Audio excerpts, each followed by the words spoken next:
गङ्गालाल राष्ट्रिय हृदयरोग केन्द्रमा प्रधानमन्त्री निकट चिकित्सकको स्वार्थका लागि उमेर हद 60बाट 63 पुर्याइयो। अस्पताललाई पर्न सक्ने आर्थिक भारलाई व्यवस्था 2074 सालको समीकरण उल्टिँदा संसदको ठूलो दल एमाले दबावमा शक्ति सन्तुलनमा हुने फेरबदलबारे सबैतिर चासो।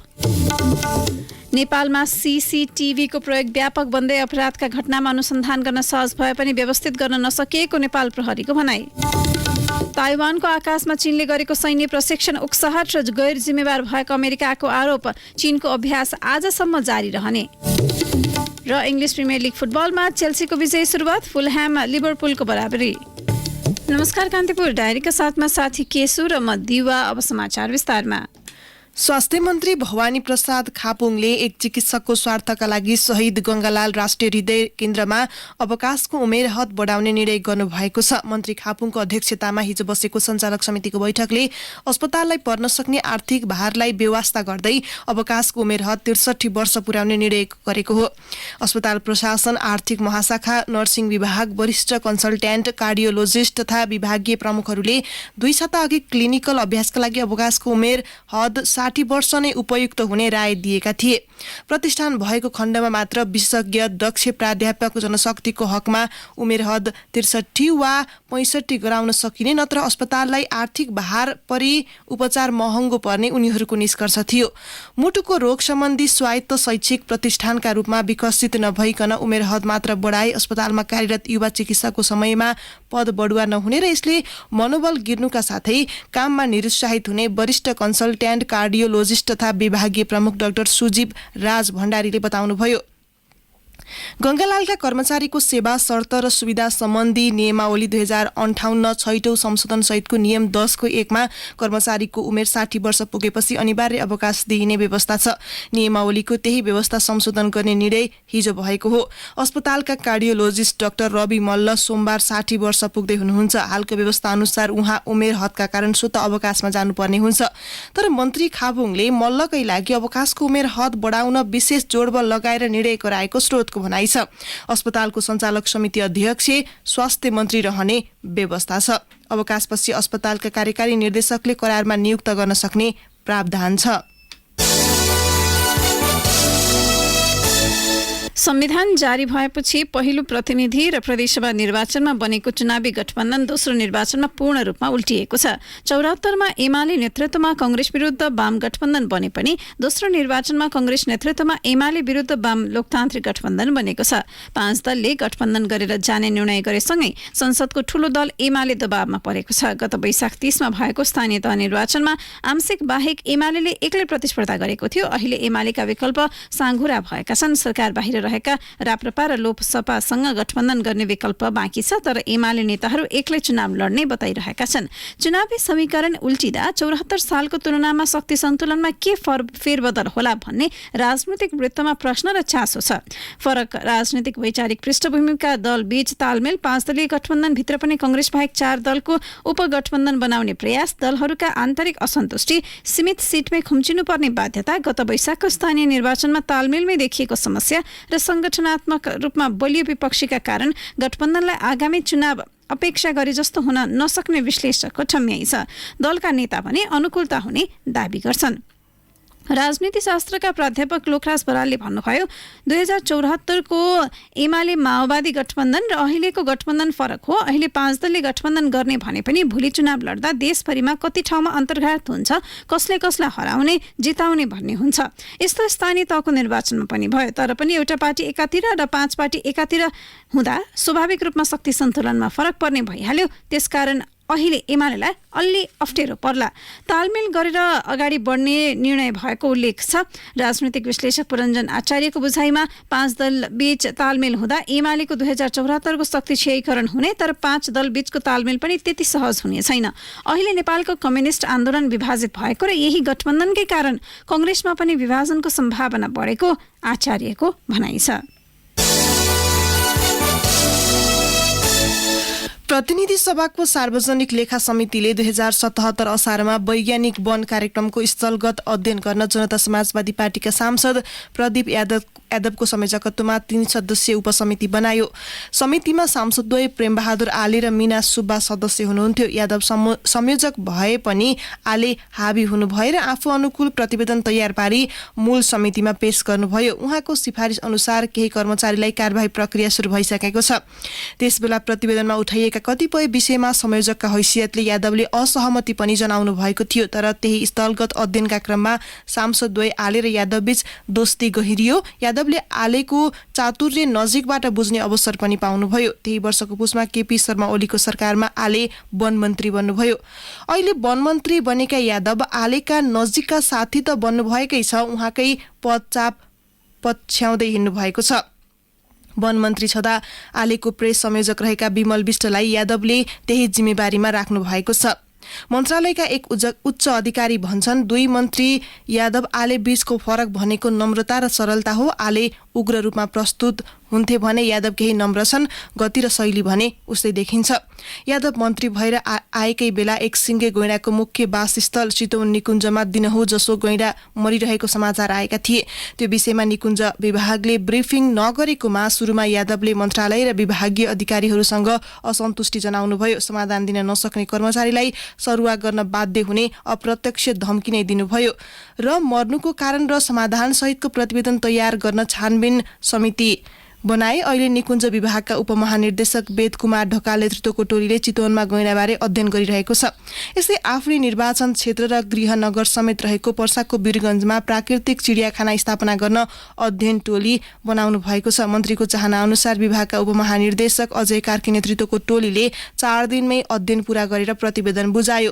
स्रोतका अनुसार मन्त्रालयले पहिलो चरणमा चिडियाखानाका लागि करिब 10 करोड रुपियाँ बजेटको जोहो गरिसकेको छ। स्रोत भन्छ, चुनाव अघि नै मन्त्री यादव चिडियाखानाको प्रक्रिया अघि बढाउन चाहनुहुन्छ।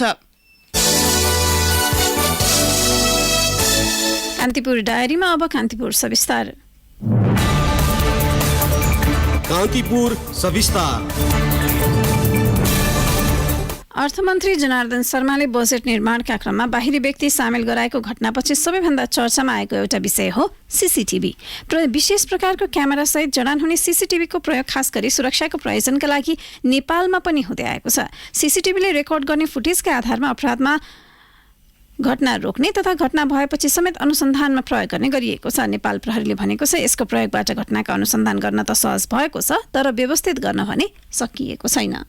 सन् 1942 मा जर्मनीमा विकास गरिएको सीसीटीभी पछिल्लो पटक विश्वभर विभिन्न प्रयोजनका लागि प्रयोग हुँदै आएको छ। सन् 1960 को दशकमा अमेरिका जस्ता विकसित देशहरूमा सुरक्षा क्षेत्रमा प्रहरीले यसको प्रयोग गर्न सुरु गरेको पाइन्छ। प्रविधिको विकास सँगसँगै सन् 1970 को दशकमा अन्तर्राष्ट्रिय क्षेत्रमा बैंकिङ क्षेत्रमा प्रयोग गरिएको सीसीटीभी नेपालमा भने सन् 2007 मा पहिलो पटक काठमाडौँ उपत्यकामा प्रयोगमा ल्याइएको पाइन्छ। सीसीटीभी अहिले विभिन्न सार्वजनिक स्थल, निजी घर एवं व्यावसायिक स्थलमा देख्न सकिन्छ। यसको जडान र सञ्चालन बारे गृह मन्त्रालयले कार्यविधि नै बनाएको छ। सीसीटीभी जडानमा आकर्षण देखिए पनि कार्यविधि पालनामा भने खासै चासो दिएको पाइँदैन। गृह मन्त्रालयका अनुसार यसको प्रयोगका लागि सार्वजनिक, व्यापारिक र निजी प्रयोजन गरी 3 वर्गमा वर्गीकरण गरिएको छ। ट्राफिक व्यवस्थापनलाई सहज बनाउने उद्देश्यका साथ विशेष गरी शहरी क्षेत्रका व्यस्त सडकहरूमा यसको प्रयोग उच्च मात्रामा हुँदै आएको छ भने निजी व्यापार, व्यवसाय र वित्तीय क्षेत्रमा पनि उत्तिकै छ। प्रहरी कार्यालय र जिल्ला प्रशासन कार्यालयको अनुमतिमा मात्रै सीसीटीभीको प्रयोग गर्नुपर्ने व्यवस्था छ। तर कार्यविधिमा उल्लेख भए अनुरूप यसको प्रयोग गर्ने निकायले ती प्रावधान पालना नगरेको अवस्थामा को जिम्मेवार हुन्छ त? गृह मन्त्रालयका प्रवक्ता फणिन्द्रमणि पोखरेल भन्छन्, हामीले एउटा कार्यविधि तयार गरेको हो, त्यहाँ भनेको छ सम्बन्धित निकायहरूले त्यसको आफै अनुगमन गर्ने भनेको छ। हामीले एउटा इन्भाइरोमेन्ट क्रिएट गरेको हो, तर हामीले चाहिँ त्यो अनुसारको सञ्चालन गरेको छ। सम्बन्धित निकाय भनेको गृह मन्त्रालय भनेपछि गृह मन्त्रालय आफू एउटा संस्था हो, त्यसै अर्थ मन्त्रालय, अरू परराष्ट्र मन्त्रालयले के गरेछ भन्ने कुरो उसैले हेर्ने विषय, आफैले हेर्ने, आफैले गर्ने विषय हो। हामीले के गरेका छौँ, किन गरेनौ, तिमीहरूलाई किन नगरेको भन्ने हैसियत राख्छौँ। निर्देशिकाले के भनेछ भने सम्बन्धित निकायले त्यो कार्यान्वयन गरे नगरेको अनुगमन गर्ने भनेको छ। सम्बन्धित निकाय भनेको मन्त्रालय र हाम्रो जिल्ला प्रशासन र जुन छुट्टै कार्यालय भएको अस्तित्व भएको कार्यालय छ ऊ आफैले हेर्ने हो। त्यो कार्यविधिमा स्पष्ट रूपमा सीसी क्यामेराले खिचेका कुनै पनि फुटेज 3 महिनासम्म सुरक्षित राख्नुपर्ने उल्लेख गरिएको छ। तर केही समय अघि अर्थ मन्त्रालयले आफ्नो कार्यालय परिसरमा जडान गरिएका सीसी क्यामेराबाट खिचिएका फुटेज हराएको भनेपछि सडकदेखि सदनसम्म नै बहस, आलोचना र टिक्का टिप्पणी भएका थिए। त्यही विवादपछि गृह मन्त्रालयले सम्बन्धित सबैलाई क्यामेराले कैद गरेको सम्पूर्ण दृश्यलाई कम्तीमा 90 दिन सुरक्षित राख्न निर्देशन दिएको छ।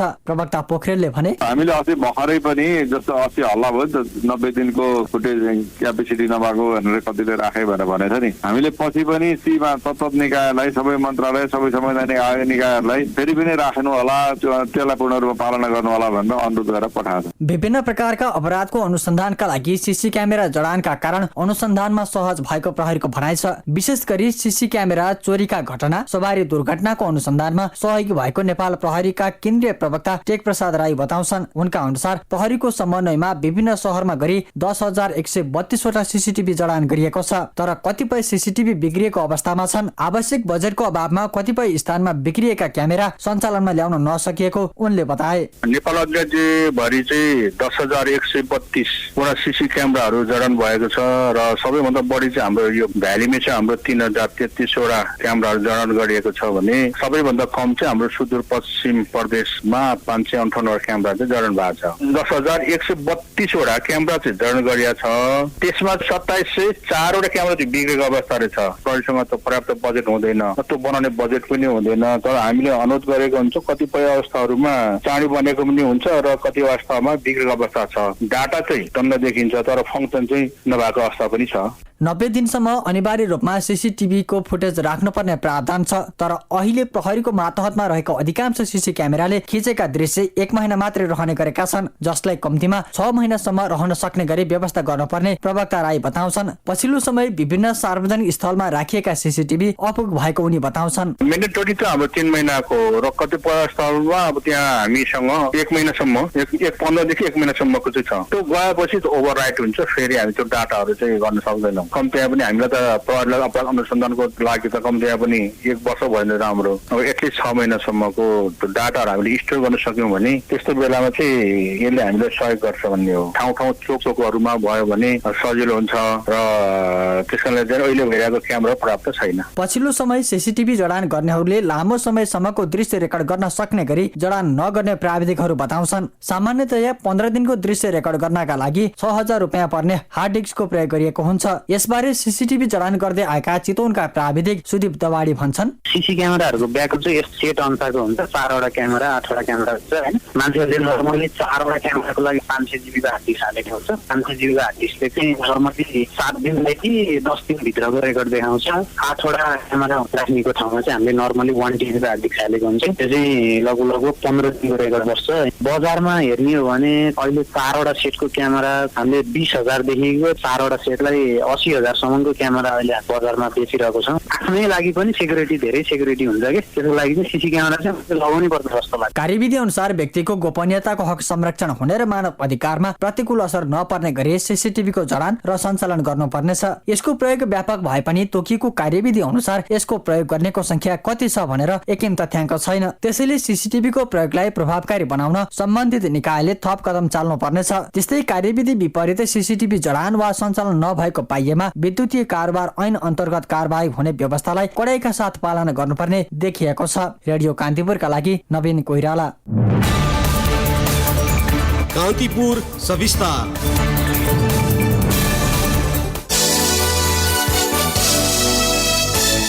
कान्तिपुर डायरीमा अब ब्रेकको पालो। डायरीमा अब बाँकी प्रसंग। सत्तारूढ गठबन्धनको नेतृत्व गरेको नेपाली कांग्रेसलाई प्रतिनिधि सभा र प्रदेश सभा निर्वाचनको चटारो शुरू भइसकेको छ।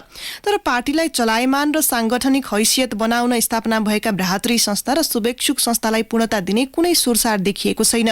भ्रातृ र शुभेच्छुक संस्थाले पूर्णता पाउन नसकेपछि निर्वाचनमा ती निकायको परिचालन हुन नसक्ने गुनासो कांग्रेसभित्र बढ्दै गएको छ। एक रिपोर्ट। स्थानीय तह निर्वाचन पश्चात गत असार 27 गतेदेखि साउन 2 गतेसम्म बसेको कांग्रेस केन्द्रीय कार्य समिति बैठकले साउन मसान्तभित्रमा नयाँ थपिएका सहित 16 भ्रातृ संस्था र 29 शुभेच्छुक संस्थालाई पूर्णता दिने निर्णय गरेको थियो। तर साउनको तेस्रो साता चल्दै गर्दा अहिलेसम्म भ्रातृ संस्था र शुभेच्छुक संस्थालाई पूर्णता दिने कुनै सुरसार नै छैन। शीर्ष नेताहरूबीच भ्रातृ संस्था र शुभेच्छुक संस्थामा आफू अनुकूल नेताहरूलाई नेतृत्वमा ल्याउन होडबाजी चलेपछि लामो समयदेखि नै यी संस्थाहरू नेतृत्वविहीन छन्। कांग्रेसले 13 भ्रातृ संस्था र 18 शुभेच्छुक संस्थाबाट साउन 2 गते सम्पन्न केन्द्रीय समितिले 3 भ्रातृ संस्था र 11 शुभेच्छुक संस्थालाई थप गर्दै 16 भ्रातृ संस्था र 29 शुभेच्छुक संस्था बनाएको छ। कांग्रेस नेता डाक्टर मिनेन्द्र रिजालले 14औं महाधिवेशन सम्पन्न भए पनि पार्टीले विधि र विधानलाई कार्यान्वयन गर्न नसकेको तर्क गर्छन्। Competent authority to answer that to be महामन्त्री जब पार्टी चलाउन सक्ने पनि जिम्मा पनि ल्याएको छ नि त हामी गराउँछौँ भनेर।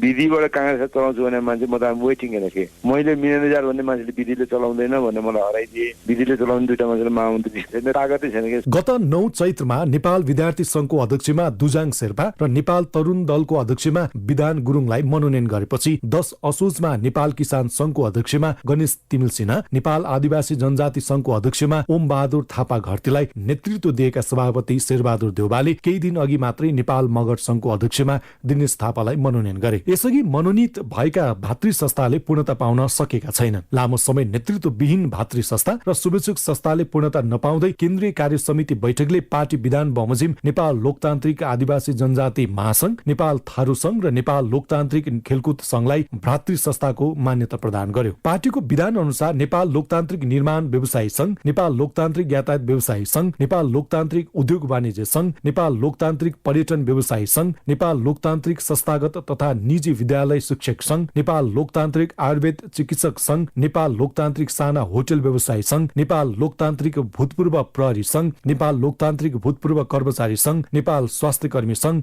नेपाल सामुदायिक विद्यालय कर्मचारी संघलाई शुभेच्छुक संस्थाको रूपमा मान्यता प्रदान गर्यो। भएकै संगठन अस्तव्यस्त भन्दा थपिएका संगठनले कहिले पूर्णता पाउने हुन् त्यसको ठोस जवाब स्वयं नेताहरूले दिन सकेका छैनन्। नेता डाक्टर डीला संग्रौला भन्छन्, पदाधिकारी पार्टी सभापतिलाई मेन अधिकार दिए हुनाले मलाई लागिरहेको चाहिँ अनुभूति गरेको छु मैले। अब समन्वय गर्दै हुनु होला। हामी निर्वाचनमा जाँदैछौँ। भातृ शुभेच्छुक संस्था जति सक्रिय हुन्छन् त्यति नै चुनावी माहौल तयार गर्न, वातावरण बनाउन, जनता बीच जानलाई परिस्थितिको चाहिँ सिर्जना हुन्छ। यो चाहिँ गर्नुपर्छ। सरकारले मङ्सिर 4 गते प्रतिनिधि र प्रदेश सभाको निर्वाचनको मिति घोषणा गरेसँगै दलहरू चुनावी गतिविधिलाई बढाउन थालेका छन्। यस्तो अवस्थामा पार्टीका संरचना अस्तव्यस्त हुँदा निर्वाचनमा सशक्त परिचालन हुन नसक्ने चिन्ता कांग्रेसका नेताहरूले गर्न थालेका छन्। नेता प्रदीप पौडेल निर्वाचनको संघारमा पार्टीभित्रका संगठन नेतृत्वविहीन हुनु पार्टीको प्रतिष्ठासँग जोडिने बताउँछन्। उनी भन्छन्, निर्वाचन भनेको त दलहरूका लागि एउटा युद्ध जस्तो हो हैन।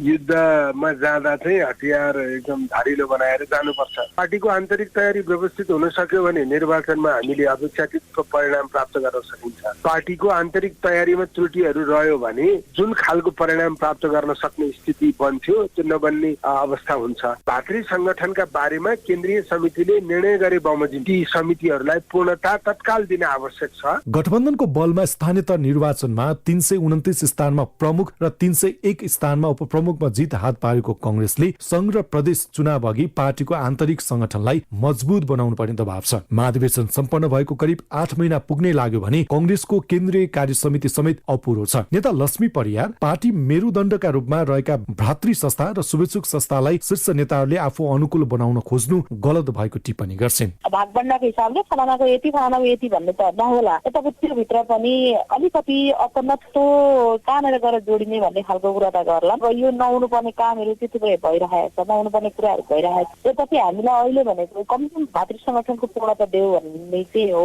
हामीले नेतालाई पनि त्यही कुरा नै गरे। पार्टीलाई चलायमान बनाउने भ्रातृ र शुभेच्छुक संस्था नै लामो समय नेतृत्वविहीन हुँदा पार्टीलाई घाटा हुने चिन्ताले कांग्रेसजनलाई सताउन थालेको छ। त्यति मात्र होइन, पार्टी नेतृत्व पंक्तिमा रहेका नेताहरूको संगठनात्मक कौशलतामाथि नै प्रश्न उठ्ने देखिएको छ। रेडियो कान्तिपुरका लागि सन्तोष गन्धर्व। पटक पटक मस्यौदा बने पनि सांसदको प्राथमिकतामा नपरेको तथ्याङ्क विधेयक फेरि संसदमा पेश भएको छ। पञ्चायतकाल सुरु हुनु अघि तथ्याङ्क ऐन 2015लाई विस्थापित गर्न नयाँ विधेयक पेश भएको हो। सो विधेयक राष्ट्रिय सभाले पारित गरेको 1 वर्षपछि गत मंगलबार प्रतिनिधि सभामा पेश भएको छ। नयाँ ऐनको अभावमा विभागले दीर्घकालीन तथ्याङ्कीय नीति निर्माण, तथ्याङ्क सर्वसुलभता, विद्युतीय प्रणालीबद्ध तथ्याङ्क व्यवस्थापन लगायत समस्या झेल्दै आएको छ। मुलुकको राजनैतिक, सामाजिक, सांस्कृतिक परिवर्तन समेत आकलन गरी समय सापेक्ष विज्ञान प्रविधि मैत्री ऐनको मस्यौदा निर्माण भएको जनाइएको छ। संघीय संरचना अनुसार मुलुकको जनगणना लिने निकायको नाम राष्ट्रिय तथ्याङ्क कार्यालय रहने र कार्यालयको प्रमुख सचिव स्तरीय कर्मचारी रहने प्रस्तावमा छ। कान्तिपुर डायरीमा पुनः ब्रेकको पालो। आर्थिक प्रसङ्ग लगानीयोग्य रकम नभएकाले बजार माग अनुसार कर्जा प्रवाह गर्न नसकेको समयमा पनि वाणिज्य ब्याङ्कहरूको खुद नाफा करिब 23% बढेको छ। अघिल्लो आर्थिक वर्ष वित्तीय प्रणालीमा पर्याप्त तरलता हुँदा पनि ब्याङ्कहरूको खुद नाफा करिब 20% मात्र बढेको थियो। गत आर्थिक वर्षको 6 महिनामा ब्याङ्क तथा वित्तीय संस्थाले नयाँ कर्जा गर्न पाएनन्। नियामक निकायको निर्देशन अनुसार अनिवार्य नगद मौजदात CRR र कर्जा निक्षेप अनुपात CD कायम गर्न पनि राष्ट्र ब्याङ्कबाट ठूलो परिमाणमा अल्पकालीन सापटी लिनु पर्यो। तर समग्रमा ब्याङ्कहरूको वार्षिक खुद नाफाको वृद्धि दर भने अघिल्लो वर्षको तुलनामा थप 3.25% बिन्दुले बढेको ब्याङ्कहरूले प्रकाशन गरेको गत आर्थिक वर्षको चौथो त्रैमासको वित्तीय विवरणमा उल्लेख छ। अब अन्तर्राष्ट्रिय प्रसङ्ग। ताइवानको आकाशमा चीनले गरेको सैन्य प्रशिक्षण उक्साउ र गैर जिम्मेवार भएको अमेरिकाले आरोप लगाएको छ। चीनले आफ्नो मुलुकमा आक्रमणका लागि सैन्य प्रशिक्षण गरेको ताइवानको आरोपका बीच अमेरिकाको यस्तो भनाइ आएको हो। ताइवानको स्थिति परिवर्तनका लागि बेजिङ उद्धत रहेको व्हाइट हाउसको आरोप छ। अमेरिकाकी सभामुख नेन्सी पेलोसीको ताइवान भ्रमणपछि सो क्षेत्रमा तनाव उत्कर्षमा पुगेको हो। पेलोसीको ताइवान भ्रमणले आफ्नो सार्वभौम सत्तालाई चुनौती दिएको रूपमा चीनले व्याख्या गरेको छ। चीनिया युद्धक पानी जहाज र हवाई जहाजले ताइवानको हवाई र समुद्री सीमा पार गर्दै प्रशिक्षण गरिरहेका छन्। ताइवानी लडाकु जहाजहरूले चिनिया जहाजलाई तितर-बितर पारेको दाबी गरिएको छ। बेजिङले पछिल्लो घटनाक्रमबारे कुनै प्रतिक्रिया नदिए पनि आजसम्म सैन्य अभ्यास चल्ने यसअघि नै स्पष्ट पारेको थियो। अब खेल प्रसङ्ग। इङ्ग्लिस प्रिमियर लिग फुटबलको पछिल्लो खेलमा चेल्सी, टोटनह्याम, न्युकासल, लिड्स, बर्नमाउथ विजयी भएका छन्। गैराती नै भएको अर्को खेलमा लिभरपुल भने फुलह्यामसँग बराबरीमा रोकिएको छ। चेल्सीले सिजनको सुरुवात जितबाट गरेको हो। उसले एभर्टनमाथि 1-0 को जित निकाल्यो। चेल्सीका लागि पहिलो हाफमा जर्जिनोले पेनाल्टी मार्फत गरेको एकमात्र गोल जितका लागि पर्याप्त भयो। गैराती भएको खेलमा लिभरपुलले फुलह्यामसँग 2-2 गोलको बराबरी खेलेको हो। लिभरपुलका लागि डार्विन नुनेज र मोहम्मद सलाहले 1-1 गोल गरे। फुलह्यामका एलेक्सान्डर मित्रोभिचले दुवै गोल गरे। अन्य खेलमा बर्नमाउथले एस्टन भिल्लामाथि 2-0 को जित निकालेको छ। लिड्सले वुल्फ्समाथि 2-1 को जित निकाल्दा न्युकासलले नटम फरेस्टमाथि 2-0 को विजय हासिल गर्यो। टोटनह्यामले साउथह्याम्पटनमाथि 4-1 गोल अन्तरको जित निकाल्दै सिजनको शानदार सुरुवात गरेको छ। अब मौसम सम्बन्धी जानकारी। काठमाडौँ उपत्यका सहित मुलुकभर आंशिकदेखि सामान्य बदली रही केही स्थानमा हल्कादेखि मध्यम वर्षाको सम्भावना रहेको जल तथा मौसम विज्ञान विभागले जनाएको छ। सुदूरपश्चिम लुम्बिनी कर्णाली प्रदेशका 1-2 स्थानमा भारी वर्षाको सम्भावना छ। केही बेर अघि 22 डिग्री सेल्सियस मापन गरिएको काठमाडौँ उपत्यकाको अधिकतम तापक्रम आज 29 डिग्री सेल्सियससम्म पुग्नेछ। सूर्योदय बिहान 5:30 भए भने सूर्यास्त भरे साँझ 6:49 हुनेछ। अवस्था यसका साथै कान्तिपुर डायरीको यो बुलेटिन यही सकिन्छ। साथी केसु र म दिवा बिदा माग्छौँ। नमस्कार।